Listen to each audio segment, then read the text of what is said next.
So Arsenal play Brentford by 9 p.m. West African time at the Brentford Community Stadium, still in London anyway. So it actually promises to be a great game. It promises to be a game that will be, filled up with activities, goals, and a lot of firepower, because both are actually informed. Checking the inform statistics table or statistical table, Arsenal top seat, then followed by Brentford, then Manchester City coming behind Brentford, which shows that it's actually going to be a game of serious contention and serious intention. So now this is how they are likely going to line up.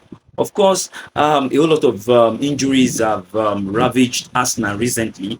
The recent one is Kai Havertz, having a kind of injury, and he might be out of the game versus Brentford. So another one is Max Dalman gone, Odegaard injured, Saka is injured, and a couple of other players as well. Then, of course, Raya will be in goal. Then the four back line defenders are actually going to be there. Timber on the right back position. Then Saliba and Gabriel in the middle of the defense. Then Calafiori is actually okay. He's good, and he plays the left back position. Then inform Martin Zubimendi is actually going to be on the DM duties, while Declan Rice and Eze are actually going to be preferred. Kai Havertz is actually injured. We don't know if it's actually a game strategy. We don't know from Arteta, but of course, we understand the fact that he's injured according to the media. Then up front, we are going to be having Gyökeres and Noni Madueke standing in for injured Saka. Then Trossard, who is also not available, will actually be on the sidelines, while Gabriel Martinelli will stand in to face, inform Brentford. And looking at the statistics, of course, the statistics is scary when you are actually looking at it from Arsenal point of view. Of course, Arsenal scored 49 goals and have conceded 17 goals. So stingy at the back. They don't allow goals to come in like that. Recently they just allowed 3 from Manchester United, which I believe comes once in a while. And that came after over 2.5 years, that they've conceded 3 goals from Luton Town, back then. Then looking at it, 39 goals scored by Brentford and conceded 34 goals. That's crazy. So which means that as they are scoring, they are conceding.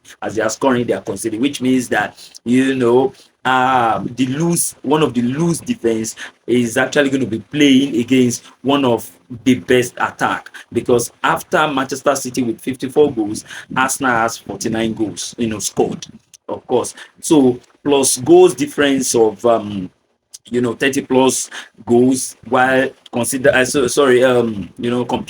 to the goals difference of +5 of Brentford, which means that Arsenal has all the firepowers, to face Brentford. And you can see that Arsenal has only lost 3 games this season, while Brentford has lost 10. They've lost 8 away and 2 at home, which means they play very well at home.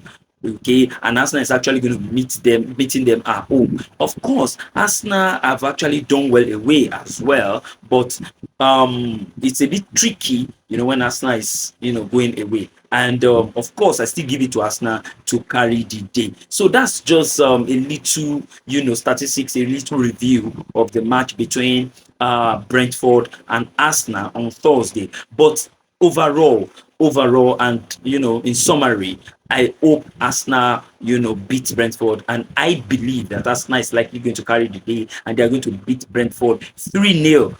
Goes from Noni Madueke, Victor Gyökeres, and Martin Zubimendi as well. Eze can also put in, then Rice can also come in as well. Gabriel can also come from the back as well. Calafiori can even score. Any player in Arsenal can actually score. So I see Arsenal carrying the day. So Arsenal fans, don't panic. Arsenal fans, don't fret. Everything is actually going to be okay. Everything is in control. Do you get? We are still on course, and we are winning the league.